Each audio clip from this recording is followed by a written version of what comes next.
from AI for not bad. Those who rally around the former want to use the new tool that we call artificial intelligence, more on this soon, to create a positive social impact. This means doing things like creating AI that aids in educating people in developing countries, or identifying alternative sources of energy, or lifting people out of poverty. These are all noble goals, and the people who pursue them are to be applauded. AI for not bad, on the other hand, concerns itself with avoiding ethical pitfalls in one's pursuit of one's goals, whether those goals are ethically admirable or ethically neutral. For example, if you're creating an AI to read the tens of thousands of resumes your organization receives, that is a fairly neutral goal when it comes to ethics. You'll receive no great moral praise for your efficient dispatching of your task. But if you do it in a way that leads to, say, systemically discriminating against women and people of color, that's a bad thing. The AI for not bad people want to ensure that bad stuff doesn't happen in the development, procurement, and ultimately the deployment of AI, whatever your purposes happen to be. Of course, you might have ethically bad goals, but then you probably don't care very much about the means to those ends, in which case you're not an AI for not bad person either. Put slightly differently, AI for not bad is about risk mitigation, ethical risk mitigation. And when it comes to AI, there are loads of ethical risks that need mitigating. Plenty of companies have already learned this the hard way. An Uber self-driving car killed a woman. Regulators are investigating Optum Healthcare for creating an AI that recommends doctors and nurses pay more attention to white patients than to sicker black patients. Goldman Sachs was under investigation for creating an AI that sets credit limits for its Apple Card lower for women than for men. Ultimately, Goldman was exonerated, but not before a round of negative press. Amazon abandoned a resume-reading AI after 2 years because it couldn't figure out how to stop it from discriminating against women.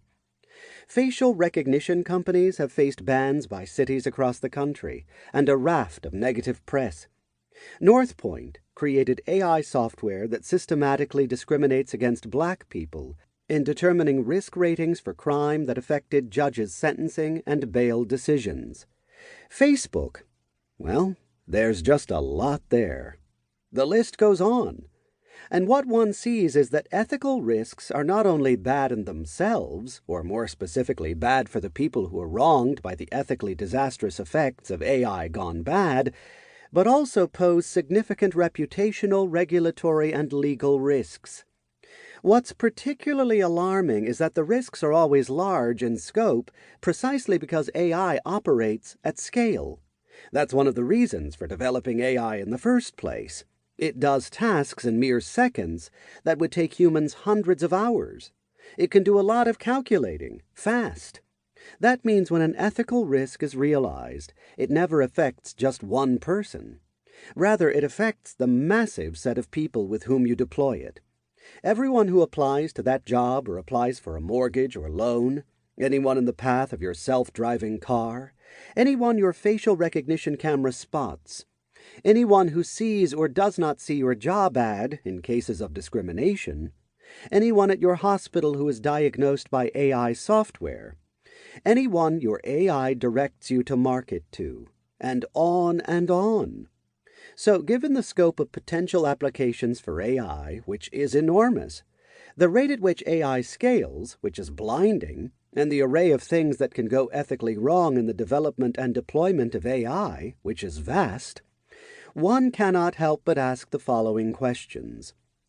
How much time and how many resources does it take to respond to a regulatory investigation? How many millions are spent paying a fine if you've been found guilty, let alone negligent, of violating regulations or laws?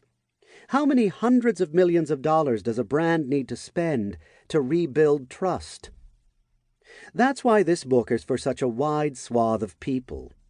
If you're on the board or in the C-suite, you're responsible for ensuring that wide-scale and deep ethical risks don't tarnish your organization's brand or invite regulatory investigation and lawsuits.